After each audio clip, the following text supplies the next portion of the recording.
Hello everyone. मैं Tej Pratap Azad, HR college Amnour, history department. आज मैं बीए पार्ट 1 हिस्ट्री ऑनर्स के सिलेबस का एक topic decline of Harappan civilisation, या इसको कह सकते हैं causes of decline of the Harappan civilisation, अर्थात हड़प्पा सभ्यता के पतन के कारण। जैसा कि हम लोग जानते हैं,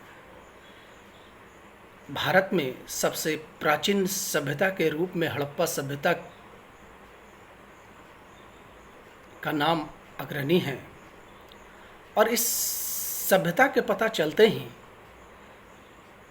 भारत का प्राचीन इतिहास और पीछे चला गया। इससे पहले हमारा जो इतिहास था वो लगभग पूरा पाषाण काल को छोड़ने के बाद वैदिक काल से शुरू होता था, लेकिन जॉन मार्शल के द्वारा हड़प्पा सभ्यता का जब पतन किया गया, हड़प्पा सभ्यता का जब पता लगाया गया, तो हमें एक जीती जागती सभ्यता के बारे में पता चला, जो कि हमारे पूर्वजों के द्वारा बसाया गया एक अद्भुत सभ्यता थी। आमतौर पर कार्बन डेटिंग के अनुसार हड़प्पा सभ्यता लगभग 600 वर्षों तक चली, अर्थात 2300 बीसी से लेकर 1750 बीसी तक। जिस तरह से हड़प्पा सभ्यता के उदय के कारणों पर इतिहासकारों में मतभेद है, उसी तरह हड़प्पा सभ्यता के पतन के कारणों पर भी इतिहासकारों में मतभेद दिखाई देता है।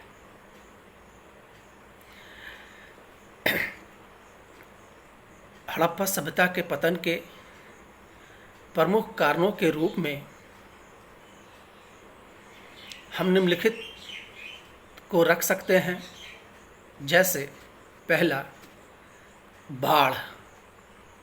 यह महत्वपूर्ण कॉजेज है, क्योंकि हड़प्पा सभ्यता ज़्यादातर उसके इलाके नदी घाटियों में ही स्थित थे। दूसरा, विदेशी आक्रमण। तीसरा, भूमि शुष्कता। चौथा, पारिस्थितिकीय असंतुलन। पांचवा, विवर्तनिक हलचल या विवर्तनिक घटनाओं से होने वाले बदलाव। छठा, हड़प्पा सभ्यता जिस पे आधारित थे उस संतुलन को कायम नहीं रखा गया। आठवां है, समय विशेष के अनुसार हड़प्पा सभ्यता ने अपने तकनीक और प्रौद्योगिकी में विशेष विकास नहीं किया। इस तरह से मुख्य रूप से 7-8 कॉजेज है हड़प्पा सभ्यता के पतन के। बारी बारी से मैं इन सभी कारणों को, इसका सभी कारणों की व्याख्या करूंगा। सर्वप्रथम, बाढ़। सिंधु सभ्यता या हड़प्पा सभ्यता के पतन के कारणों में बाढ़ को अति महत्वपूर्ण माना गया है। इसका प्रतिपादन जॉन मार्शल ने किया है, और उन्होंने बताया है कि बाढ़ के कारण मोहनजोदड़ो और चन्हुदड़ो, ये जो दो शहर हैं हड़प्पा सभ्यता के 100 शहर, जैसा कि हम जानते हैं हड़प्पा सभ्यता में बड़े मुख्य रूप से 6 शहर थे, जिसमें 2 शहरों का पतन बाढ़ के कारण सिंधु और रावी, घग्गर, हाकड़ा जैसे नदियों में आने वाले बाढ़ को रखा गया है। चूँकि बाढ़ अपने आप में एक प्राकृतिक विभीषिका है, लाखों जनजीवन को तहस नहस कर देती है, और चूँकि उस समय हड़प्पा सभ्यता के शहरों की जनसंख्या अनुमानतः लगभग 40,000 के आसपास, सिर्फ मोहनजोदड़ो शहर की जनसंख्या मैं बता रहा हूँ, आकी गई है। तो इतनी जनसंख्या को इधर से उधर होने में या बाढ़ को नुकसान पहुंचाने में अधिक समय नहीं लगेगा। लेकिन चूंकि प्रश्न ये है कि चूंकि नदी घाटियों में बसे सभ्यता के लोग आखिर बाढ़ के खिलाफ कुछ उन्नत तकनीक का या उन्नत बचाव के लिए कोई कार्य क्यों नहीं कर सके। और दूसरा पहलू जो है इसमें कि हड़प्पा सभ्यता के हर एक शहर का पतन का कारण अलग अलग दृष्टिगोचर होता है। इसी तरह से हम देखते हैं दूसरे कारण पे जो विदेशी आक्रमण, इसका प्रतिपादन गॉर्डन चाइल्ड करते हैं। इन्होंने कहा है कि सिंधु सभ्यता या हड़प्पा सभ्यता का पतन आर्यों के आगमन के साथ होता है, अर्थात आर्य का आक्रमण से सिंधु सभ्यता का पतन हुआ। ये तर्कसंगत नहीं है, क्योंकि आधुनिक शोधों के द्वारा इस बात की जानकारी प्राप्त होती है कि आर्यों का आगमन का काल लगभग 1500 बीसी माना गया है और सिंधु सभ्यता का पतन जो है वो लगभग 1700 ईस्वी तक हो चुका है। इसका उल्लेख वो ऋग्वेद में वर्णित पुरंदर, जिसे हिंदू धर्मशास्त्रों में इंद्र कहा गया है, ये उनका उपनाम है। पुरंदर का अर्थ किलो को नाश करने वाला, किलो को तोड़ने वाला के अर्थ में रखा गया है। दूसरी तरफ विदेशी आक्रमण का तर्क हड़प्पन सभ्यता के साथ सही नहीं बैठता है, क्योंकि आर्यों की पहचान जो प्रमुख रूप से घोड़े, रथ और लोहे के हथियार थे, वो हड़प्पा सभ्यता के शहरों से या क्षेत्रों से नहीं मिलते हैं। हाँ, कुछ नरकंकाल मिलते हैं, जैसे मोहनजोदड़ो में 38 नरकंकाल मिलते हैं। लेकिन जैसा कि मैं पहले बता चुका हूँ कि मोहनजोदड़ो की लगभग जनसंख्या 41,000 इतिहासकारों ने माना है, तो उसमें सिर्फ 38, बाकी कहाँ गए? तो इसका एक पतन का कारण में और एक विद्वान हैं जो इस चीज़ को या इस प्रश्न का उत्तर पारिस्थितिकीय असंतुलन के रूप में हमें देते हैं, और ये पतन का तीसरा कारण भी है। पारिस्थितिकीय परिवर्तन फेयर सर्विस के द्वारा दिया गया। फेयर सर्विस ने बताया कि किस तरह से पारिस्थितिकी में, इकोलॉजी में जब परिवर्तन हुआ तो जनसंख्या एक जगह से दूसरी जगह की ओर पलायन कर गई। जनसंख्या बढ़ी, संसाधनों की कमी हुई, तो संसाधन अभी जहां अधिक थे या अनछुए थे, जनसंख्या वहां पलायन की। गुजरात के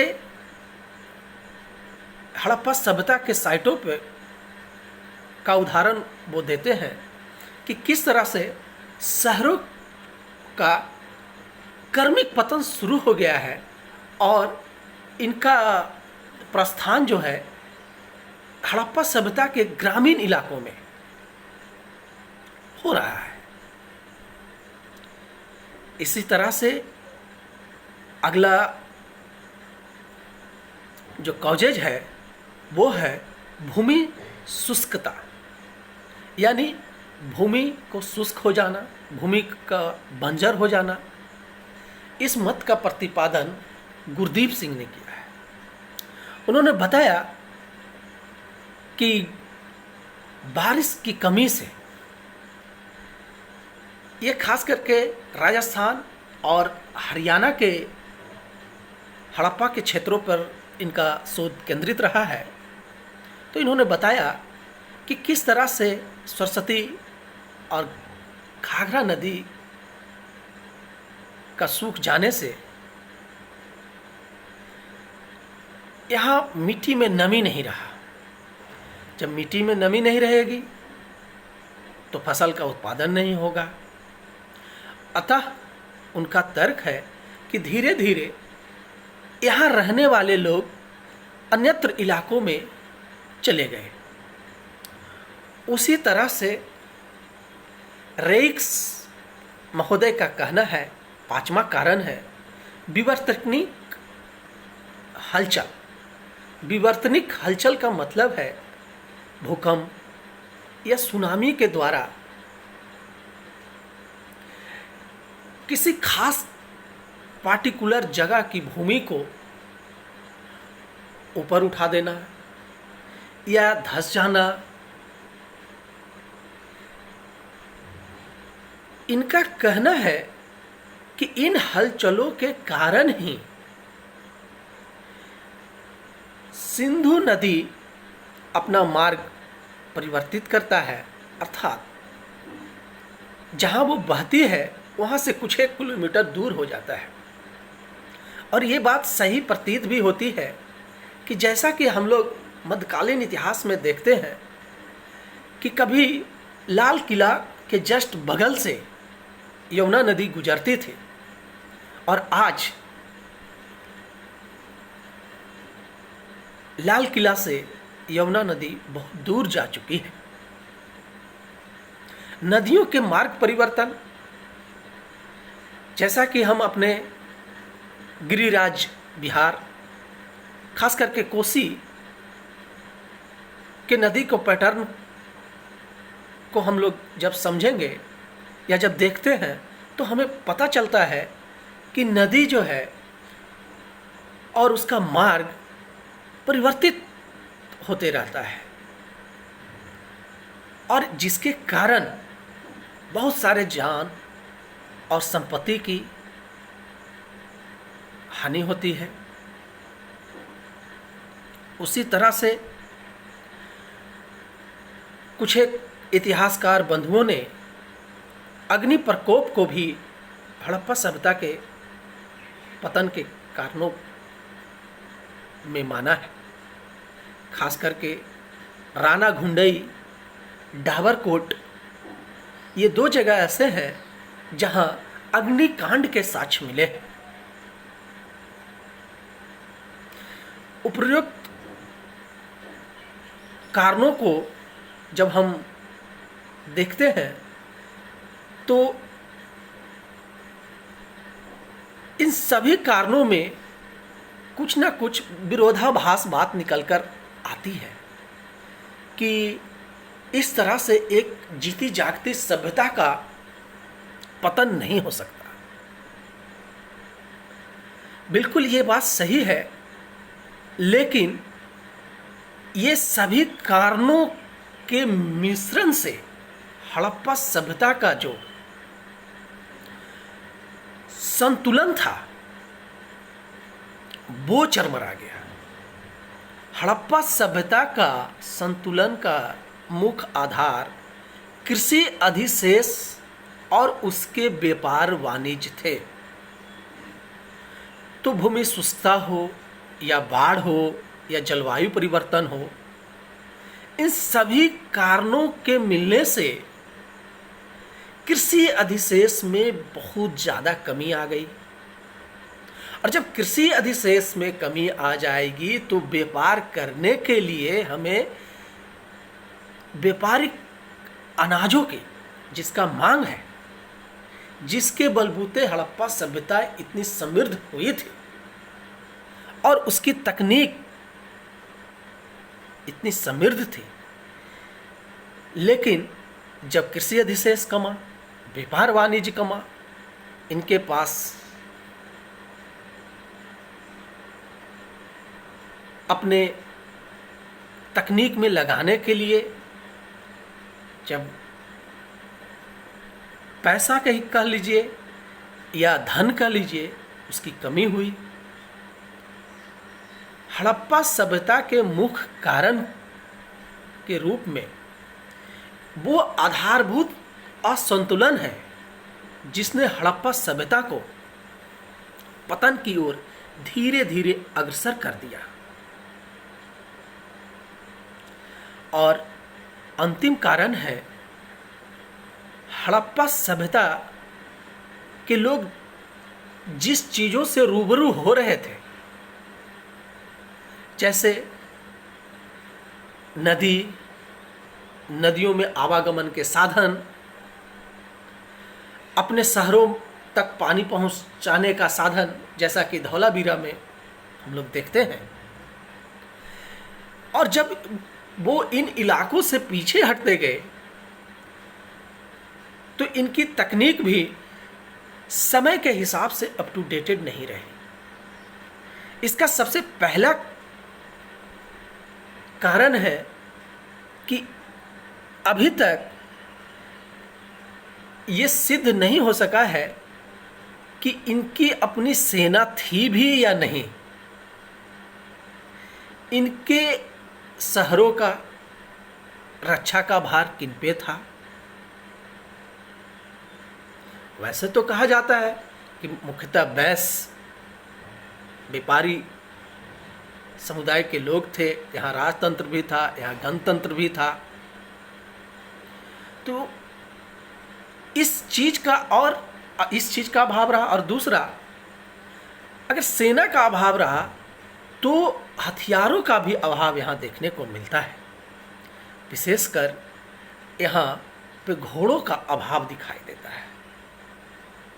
और अगर हम मान भी लेते हैं कि आर ही नहीं, अगर कोई अन्य शत्रु भी अगर आए होंगे तो वो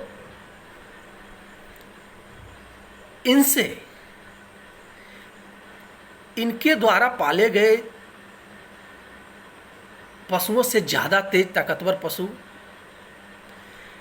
इनके हथियारों से ज़्यादा मजबूत हथियार लेकर वो आए।